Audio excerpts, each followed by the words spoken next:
Okay, welcome back everybody. In this video tutorial, I will be showing you how to create multiple sheets within a single IDW. And as you all know, you might have a customized title block, or you might be using the default title block that's offered to us through Autodesk Inventor.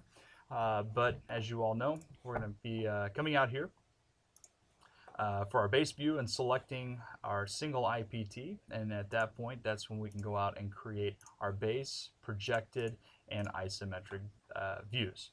Now normally a mistake that I see is that a lot of people think that this is just basically it. We can only create one drawing or one sheet within an IDW. And what you'll see a lot of people do is simply save this as just a single IDW. There's only one sheet that's available to us and within one IDW. Next thing you notice, people are going out, reopening their title block, doing the same process again for the second part, and they keep doing this over and over for any IAMs that they have, IPNs, and so on, to make up an entire set of working drawings.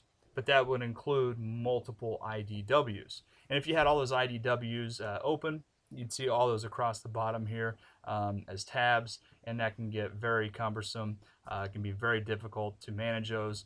What I'm going to be showing you is how we can actually go out there and create one IDW with multiple sheets. All right, so you've just seen me create that first sheet, and as part of that sheet, it's a good idea to go out there and actually name that sheet.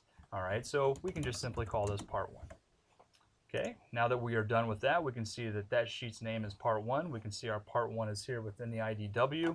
And now we can come out here, and this is what is different about, from what I was describing with the last one. We can come out here and say new sheet. And with that new sheet, the title block that we have created, we have fields in which it's going to be asking us for our student name, as well as the name of the project. And we say OK, and automatically we can see that that second sheet has been created.